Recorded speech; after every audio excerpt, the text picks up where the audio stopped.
When was the last time you spent more than 24 hours in total darkness? Maybe never in your life. When I was facing that question and I was thinking about that fact that I never in my life spent more than 24 hours in total darkness, I was shocked and I was intrigued when I stumbled upon the practice of a darkroom retreat. Conscious sensory deprivation, a conscious moving into the darkness to discover what's within, to look within.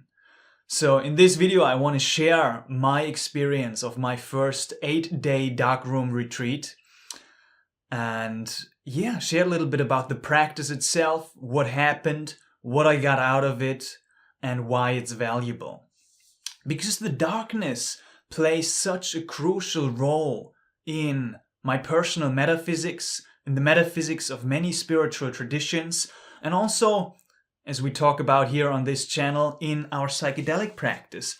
Oftentimes what I do is I block out all light and I go deep inside, because then I can actually see what's inside when I block out the light from outside. So I thought a darkroom retreat was a brilliant idea, and I've heard many stories of what could happen. People report back great intensity, and everybody is having kind of like their own unique experience in the dark. And I'll have to say, for me, it was extraordinary. But not in the sense that it was special. No, it was super ordinary. It was actually more ordinary than ordinary. But we'll come to that in a bit. First of all, to give you a little bit of background, what is a darkroom retreat? Basically, it's you sitting in 100% dark room. Right? That's it. There's nothing to do other than to be in that dark room. And darkness is interesting because it is uncompromisable and non-negotiable. Once you're in there, you can't get out. Well, actually, you can get out because the door is open in a darkroom retreat, but if you commit to staying in the dark and something is emerging, there's no way to distract yourself, nowhere to look, nowhere to go, because everything that is just there and you'll have to face it. And also an interesting side fact that I got from Andrew Holacek, who's talking a lot about dark practice. He said darkness is the only thing that cannot be created, right? It's the womb of creation. So to get in touch with that is such a beautiful thing. Here's a picture of me in the dark. This is how it looks like. Right? Not much to see. Not much going on, right? Well, actually, here you can see a little video of me in the room itself. It's basically you're spending time in a room. There's many different kind of like rooms that are created in certain different traditions. But this one right here where I went was in France, in Gidaya, and it was just like a normal room. You have a kitchen, you have a bathroom, you have a bed, you have a little place for yoga and meditation, and that's about it. It's radical minimalism. You don't need much in the dark. And then, what do you do in the dark? Right? You do absolutely nothing. At least that was my core intention. You cannot distract yourself with anything. To distract literally means to pull apart. And nothing pulls us apart more from ourselves and each other than the world of light. It doesn't leave room for you to define yourself as a human doing, but it allows you to return to the simple fact that you are a human being. And there's not much to do in the dark, and so our attention naturally comes towards the natural fact that we are a human being. And it's a practice that's been going for a long time in some ancient traditions of the past, and in some modern traditions that are still being practiced today around the world. This practice is being utilized.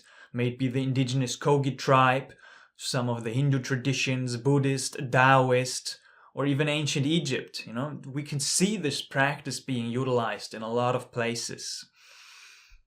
And what's so beautiful about it is the simplicity, that it reduces everything down to its core.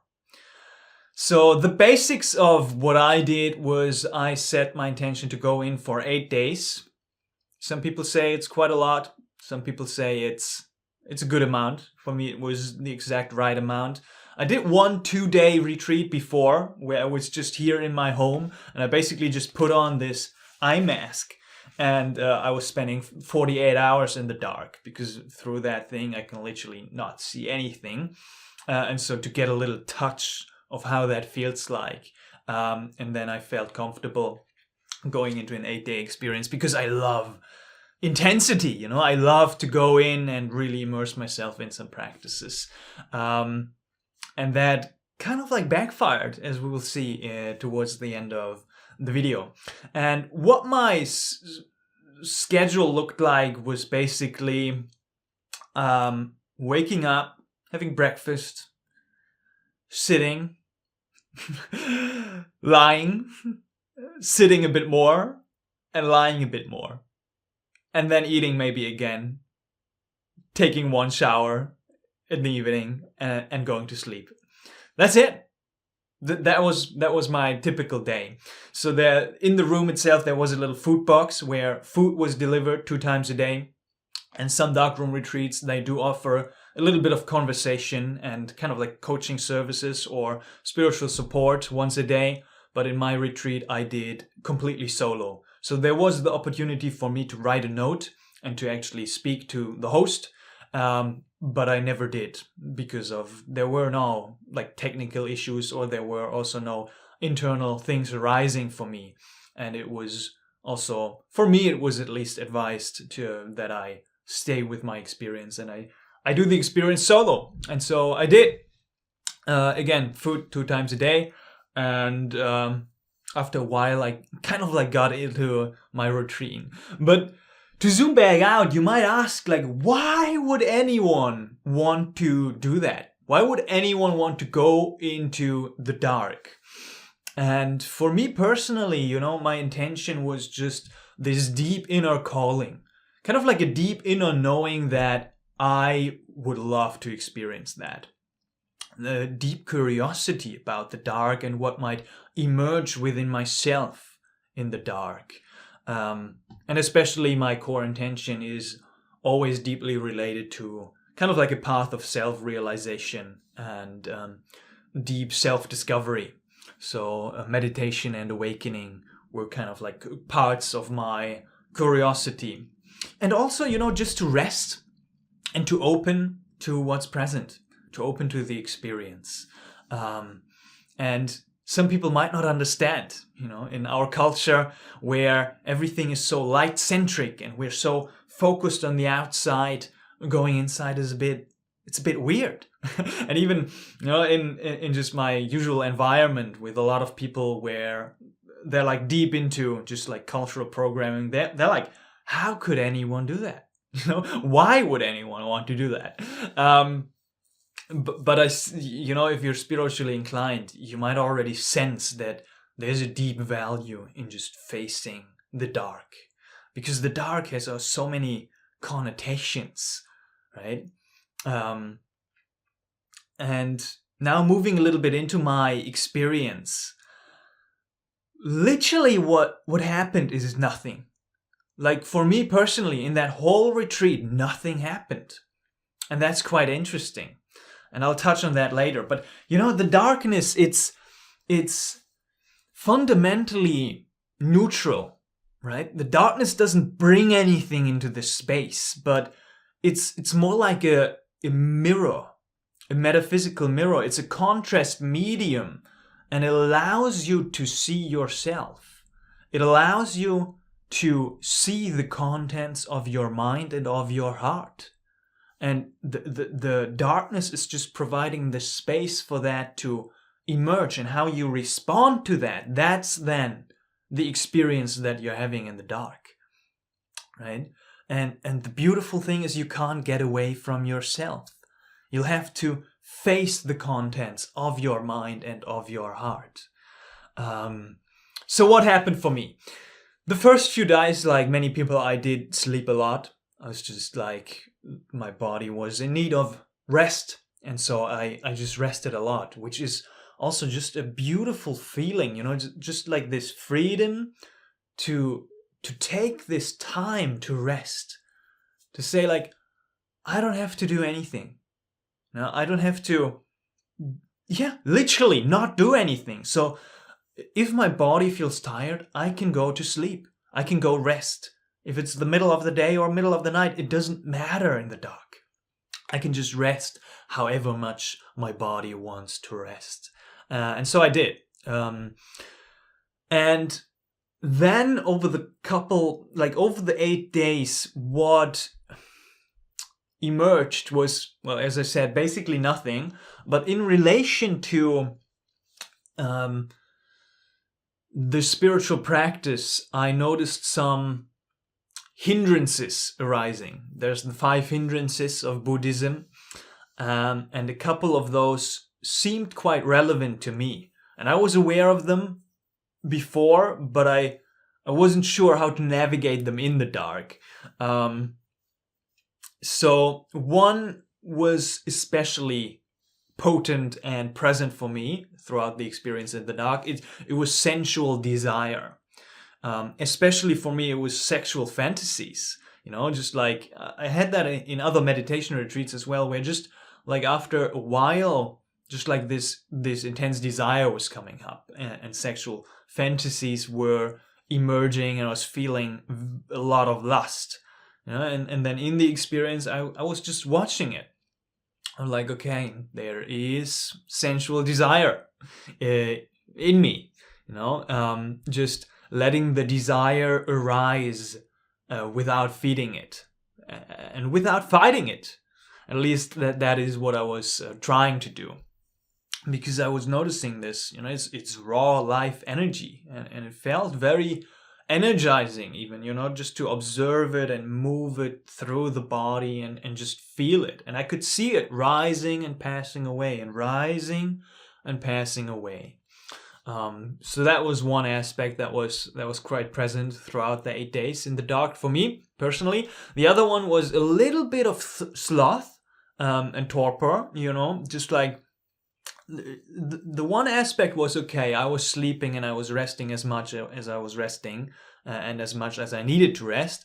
But over a couple of days, after like a couple of days of just resting, I noticed, especially in the mornings, that I was staying in bed longer than it was actually needed, somewhat. Just to pass, you know, just to let a bit of time pass and just like, I don't know, be in the comfort of the bed and just like stretch it out a little bit. And then I was dozing off into some dreams again. But I noticed, you know, just like I could have gotten up to start the day and to start the practice. But there was literally nothing to do throughout the day. So I noticed a little bit of this sloth, you know, just like this laziness, it's like, and sloppiness. And that's one interesting thing is in the dark, at least I became really aware of how am I moving? You know, how am I moving through the room? How am I moving through the day?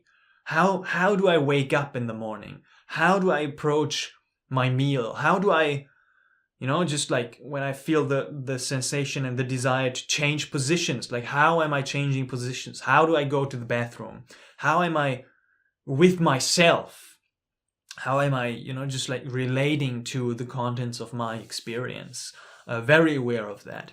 And then the third hindrances, the third of the 5 hindrances that was present for me was doubt. So kind of like a little bit of skepticism about the path, because literally nothing happened. You know, just like questioning my practice, questioning kind of like just like the meditation technique, and just like, am I doing something wrong? Because my initial intention, and that's interesting regarding the dark, was to go in basically with no practice. So this kind of like, at least in my research before I went into the retreat, I kind of like see two streams. One stream was saying you go into the dark and you take your practice with you. You know, you have a couple stack of practices or whatever, and then you practice them in the dark. And the other approach was more like a softer approach of surrender and of opening up and of just literally doing nothing and just falling into the dark and opening to it. And that was the path that I wanted to go down. But I ended up a bit confused and a bit of doing both, if that makes sense. So my intention was to go in with no practice. So more like the Dzogchen non-meditation, the pure, just like yoga shavasana, just like laying on the floor and just like literally not doing anything. Just relaxing and opening to the dark. Yet I ended up doing some practice.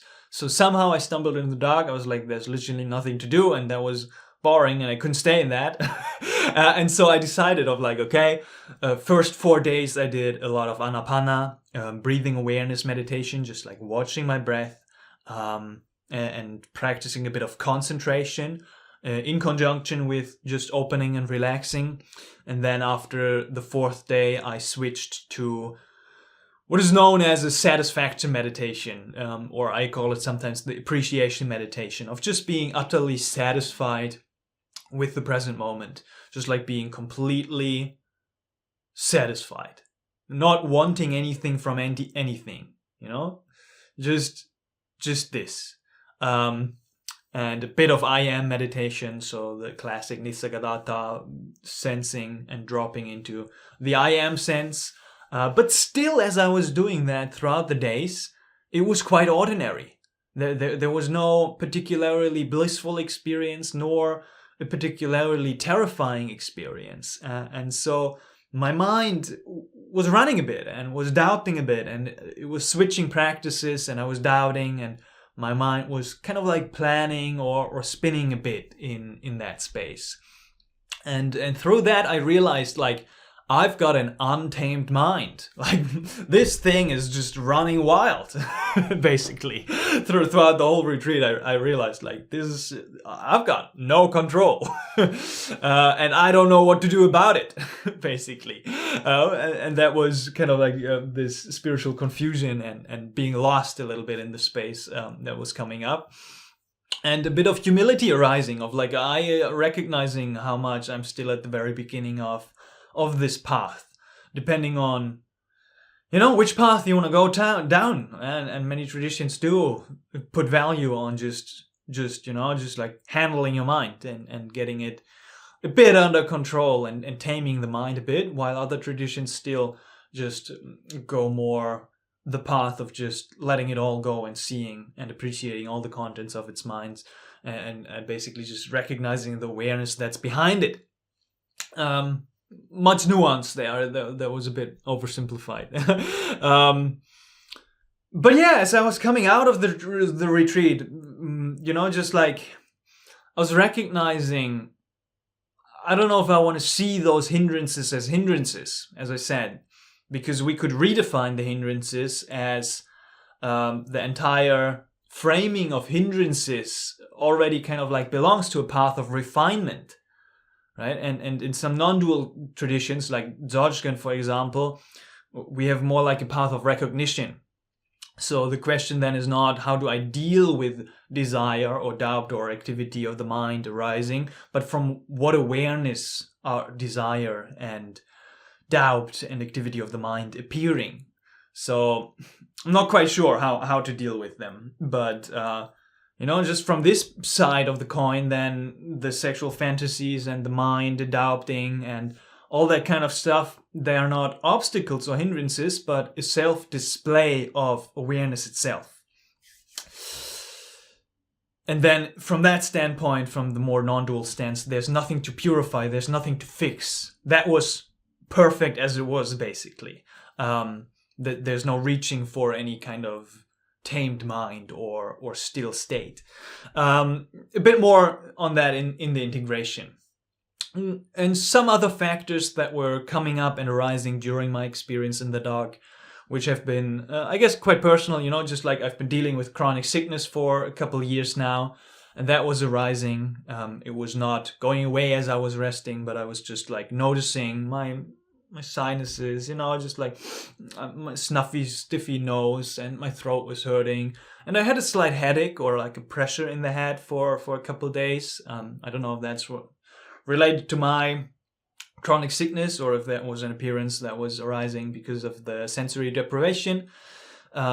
I was noticing very loud tinnitus. I have this very loud tinnitus. I recognized some deeper layers and dimensions to it. I think I have like 2 or 3 different frequencies that I'm hearing in my ears that emerged from, I think, my spiritual emergency, which was caused by heavy psychedelic use.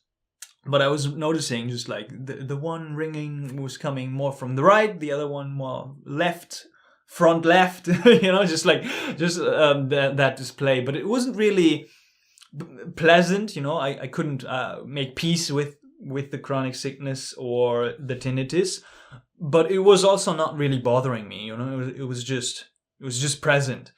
Another sensation that was arising was from day 5 onwards. I had very, very hard neck pain that was definitely impacting my practice, where I was sitting in my meditations, and after just like 10, 20, 30 minutes, I was noticing like this heavy neck pain, and I, just like either had to sit with it and sit through it, or just change positions, lay down and change positions, or just like I was doing a lot of stretching because I was doing just like, oh my God, just so little movement was happening in the dark as I was just locked into a dark room for 8 days. So some stretching was there in between. I did very light exercise. Exercise is another form of distraction, we could say, if we overdo it in retreat. So I was keeping it to bare minimum. I was doing some like sun salutations in the morning, and I was so a little bit of yoga, and I was doing some exercise in the evening, just like 10, 20, 30 push-ups throughout the day, a little bit of like sit-ups, and just like, just like basic stuff, but very, very shortly, just like 10, 20 minutes to just get the heartbeat pumping, just like get the blood flowing, ground myself in the body a little bit, and just, have a little bit of movement throughout the day. And another thing that I was noticing on the emotional side was we've all got ups and downs, just even though my baseline was basically neutral and it was very like soft and calm, sometimes I was feeling, happier and grateful and blissful and calm and peaceful. And then sometimes I was a bit more sad, or there was fear arising, or, I felt, dissatisfied, or, just like these natural emotional ups and downs that we have as a human being. We don't even recognize them throughout the day when we're just doing stuff all the time. But in the dark, it was a beautiful display just to see these emotions arising and passing away, and arising and passing away. So that was basically my experience, and I want to go a bit deeper on the point that was the core theme of my retreat, which was the notion that the whole retreat was fundamentally neutral. Nothing spectacular happened. It was just, neither blissful nor terrifying. It was no intensity, basically. It was just very ordinary mind, doing ordinary stuff, and me practicing 10 hours a day, and that's it. And a part of me I recognized, this psychedelic enthusiast within me wanted bliss. It wanted intensity. It wanted death. It wanted something big to happen. The visions, the intensity, the crying. It's like anything, but not boredom. It wasn't even boring. The retreat was not even boring. That was interesting as well. I was not bored. It was just this. But this self of mine wants to it wants transformation to feel like something. And when that doesn't happen, then a little bit of grief or sadness is arising, or confusion throughout the retreat and after the retreat, because my subconscious expectation died. it was disappointed by the fact that even though I was telling myself I was having no expectation going into the retreat, subconsciously a part of me is craving that intensity. And so through that, kind of like a fantasy of awakening that especially psychedelic use has induced into my mind, it was loosened a little bit. Because coming back to the basics in Zen and in Dzogchen and some non-dual traditions, we have these phrases and sayings of nothing special. Just like before enlightenment, chop wood and carry water, and after enlightenment, chop wood and carry water. Right? The miracle is that nothing needs to change. Nothing needs to change. That's the miracle. And what I encountered was unadored mind, not blissful, not terrifying, not disintegrating, not visionary. It was just mind doing mind, awareness being awareness throughout the experience. And whatever it was, that was it. And I again realized the essence of what I call the dance of detached appreciation, which is a core part of a psychedelic actualization framework that I'm working with my clients. And it's saying, don't chase a different outcome. Don't want things to be different, right? There is no failure. And that is my integration that I'll have to tell myself. There's no failure in staying ordinary, but there is a danger of trying to upgrade or change the ordinariness. And so in that sense, the retreat was powerful because it didn't show me something extraordinary, but it showed me what remains when nothing extraordinary happens. Right? Literally when nothing happens, when we remove everything, all the activity, all the doing, all the distraction, all the light. It was nothing special, It was just ordinary mind and ordinary life. And my task then in that experience and now afterwards is not in rejecting that, but in welcoming that. So just for yourself as well, people react differently. Some people do have very intense visions after just 3 or 4 days in the dark. But for me, I want to be careful with expectations from all these other reports that people report back from the visions and the intensity.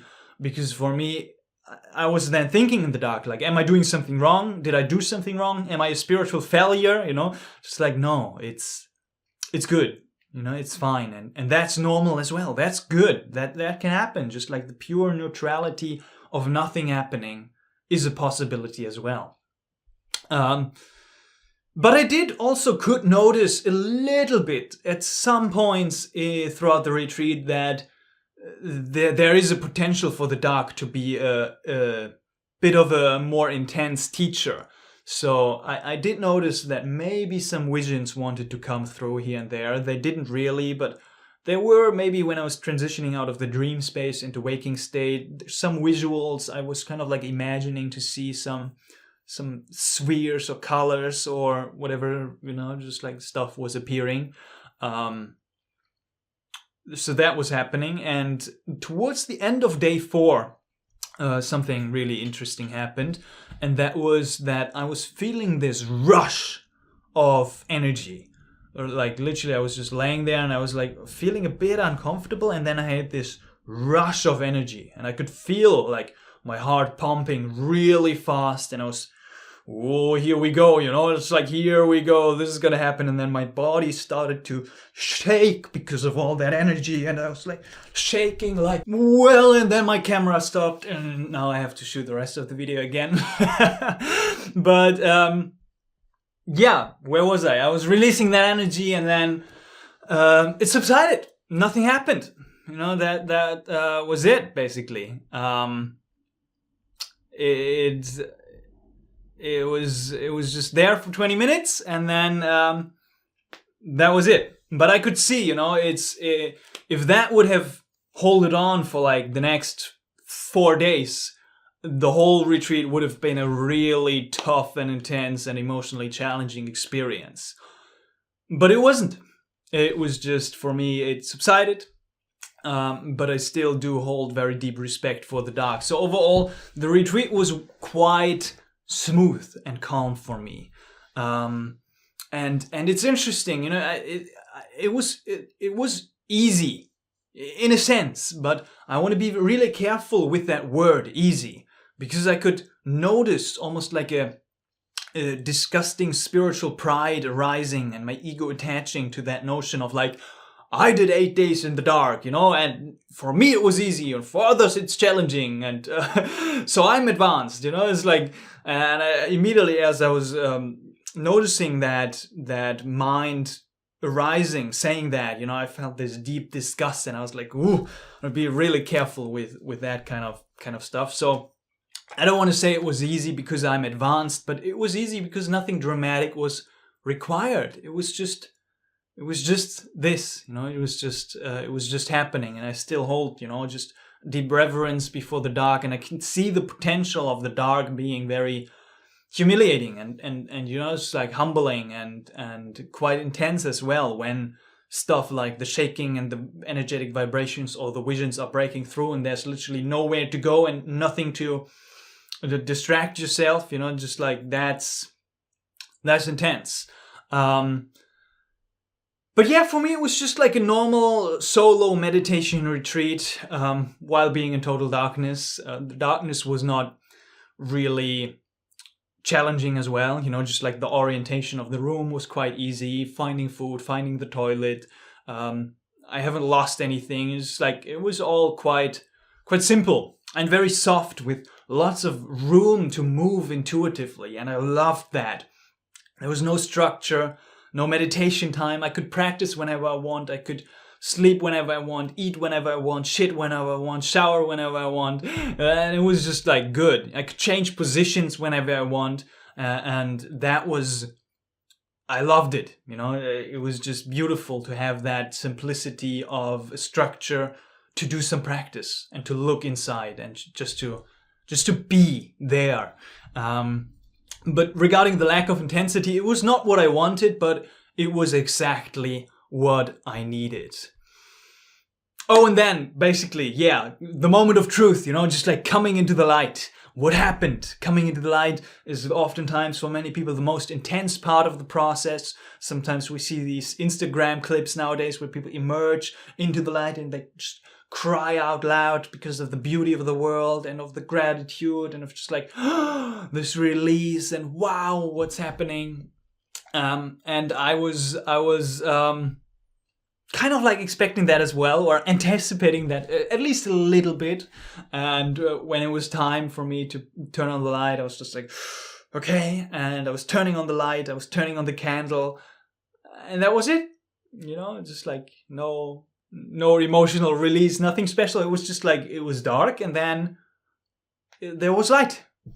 And that's it. And then as I walked outside, I was a bit wonky, a bit unbalanced, but overall there was nothing particularly special even about emerging into the light after 8 days in the dark. And that was just my experience. In my other darkroom experience, where I did my 2 days with the eye mask here at my home, I did actually, when I emerged into the light and turned on the light, I was actually seeing and feeling very psychedelic patterns. So even that 2-day retreat, even emotionally, as I was reviewing a lot of stuff and working through a lot of stuff in my life, kind of like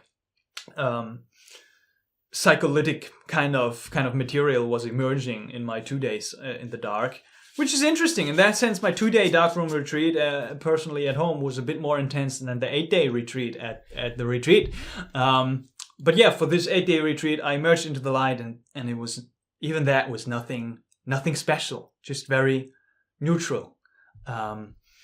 So to summarize a little bit of the insights, there were a few kind of like very small golden nuggets that I'm taking from the retreat, that were arising throughout the retreat. One is that posture influences state of mind. Very simple. Psychedelics are teaching that a lot as well. And I could notice as I was changing my posture, my state of mind was shifting and changing. Live each day as if it was your last. That is what emerged for me. I want to live each day as if it was my last. Not from the doing side of things. So not saying, oh, I don't like my job, so I don't want to go to my job, because that's resistance again. But the conditions are what they are, you know. You have your job, you have your family, you have whatever conditions that you're living in. But from a being state, I want to live as if it was my last day on earth. So really recognizing that mortality, in a sense, in the immortal essence. So meeting everybody that I meet and loving this person as fully as I can, because it might be the last time that I see my friend, my family member. I want to be grateful, you know, just as I wake in the morning, as if it's my last day. Grateful for being alive. So that was one core insight that I really want to integrate. Let go of all desire. I just want to let go of all clinging, of all grasping, of all desire, basically, as the desire and the attaching to things is the core of suffering. It's just so obvious and so clear. Another good one is the depth of your surrender determines how much life opens up to you. I like that, because as I was laying sometimes in the dark, and I would really be able just to surrender, just to give up, let go, and fully relax. Oh, I could notice that life, the dark consciousness, was opening up to me as I was opening up to it. So that was quite cool. And everything is fundamentally okay. It's one thing I recognize. You know, we can just chill and enjoy our life. There's nothing to achieve. There's nowhere to go. We can just be, and everything is good. Whatever circumstances you find yourself in, that's fundamentally okay. And I was also looking back at my life and reflecting, or a process of reflection was naturally happening in the dark. And I could see, you know, just like the appreciation for everything I have lived through already. Just like I've had such rich experiences in my life, all the travels, all the people I met, all the relationships I had. You know, it's just like such a rich life, all the psychedelic experiences I had. And I could really hold them and integrate them a little bit more on a bit of a deeper level and be grateful for that. And the appreciation for mentors specifically and for friends was very present as well. Beautiful insight comes up again and again. And it's so simple, but it's so easy to forget. It's all about the beautiful moments we create with the people we meet and we love. It really is. It's really about the company along the way, and to create these beautiful moments of companionship together. And of course, the insight, neutral isn't wrong. Neutral just is, you know. And it's the insight that the practice of Darkroom can seem very daunting from the outside, but it's only as hard as you are from the inside. And that's it, you know. And apparently I can do one thing really well, which is to sit in a dark room by myself and do nothing and basically just enjoy that. I feel like I have that fundamental ability, at least in those 8 days. That's it. That's basically it. And as I move forward now outside of the retreat, some of my integration steps are to commit to one practice or one stack of practices, And instead of switching around and doing some like mystical, spiritual shopping and switching traditions and practices over and over, I want to stick to one and just like deepen and ground myself in one practice. Less attachment to peak states, appreciating the ordinary. It's a process that's happening for me at the moment. Naturally, as I am taking a 1-year break from all peak states. So that was... I was unsure about the Darkroom retreat, if I'm allowing myself to do that throughout this time. But basically right now, over 6 months, I haven't done any coffee, no nicotine, no psychedelics, no sauna, no ice bath, no breathing exercises, literally nothing that is inducing an altered or expanded state of consciousness. And that's teaching me that less attachment to peak states. And I was still wishing for it, but even the Darkroom showed me appreciating the ordinary is present for me at the moment, and we can open just to that, just to what is. And what's interesting is after I came out of the retreat and I was driving home, and the day afterward, 2 days afterwards, now it's a week or two afterwards, I don't even know, just like time is just passing by. And that's where I really felt the benefit of the retreat. So after the retreat, now I feel more resilient, more alive, more centered, more excited about creation. Just like I want to publish a course very soon, Living Your Truth. I'm happy without any reason whatsoever. I'm more calm, more soft, more grateful. I have a little bit of deeper meditations throughout my day. And the integration is kind of already happening as I talk through these things and I reflect on them and I hold them in my being. I can really feel the benefit of just this retreat. It was so refreshing. It was just charging me up with exactly what I needed. I was a bit more, just like dissatisfied with life before I went into the retreat, and now I just feel so deeply satisfied coming out of the retreat and really, really happy. Just like really, it really did something, and it really did transform me. As nothing was happening, the transformation was still happening as I was practicing 10 hours a day and just like moving through that retreat. So that's beautiful. And as a conclusion overall, I know it's a bit of a longer video, but I just had to share, everything that was happening in the context of the work that we're doing here with this channel. It's called Psychedelic Actualization. In a sense, the Darkroom is psychedelic as well. Psychedelic meaning mind manifesting, just like manifesting the contents of the mind. That's literally what's happening in the dark, because everything you see in the dark is a projection of your mind, right? And it's beautiful. In that sense, the dark can be a peak experience in itself, as it is for many. But in the context of the psychedelic actualization framework that I teach, I categorize the Darkroom retreat in the section of habits and actions. Especially actions in the sense of a preparation or even an integration of a psychedelic experience. So, for example, going 1 day or 2 days, even just, or 3 days into the dark can be a beautiful preparation to see what's present and what you want to take into your psychedelic experience.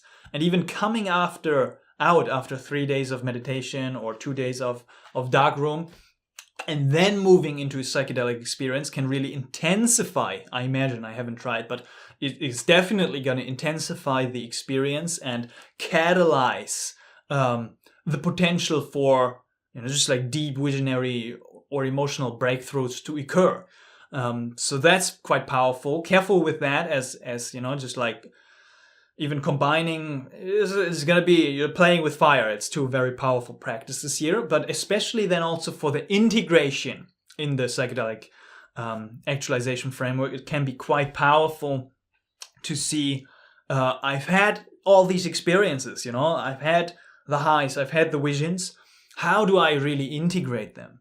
That's what the dark is there for. The dark is a space that is there for you to bring your psychedelic highs and your psychedelic peaks At least that's what it felt like for me. And to see and to let them settle, not to integrate them with another peak experience, but to let them, it's just like to embody them, to let them sink in, to incorporate them into your system.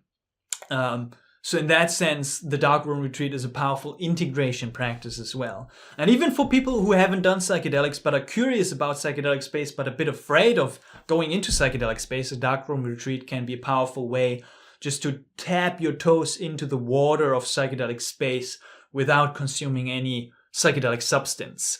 And for some, again, a word of caution, the Darkroom is even much more intense and difficult than a psychedelic journey in and of itself. But it's totally different ball game. I feel even though there's many just like commonalities between plant medicine and dark medicine, I feel they are qualitatively different. You know, they have a different character to them.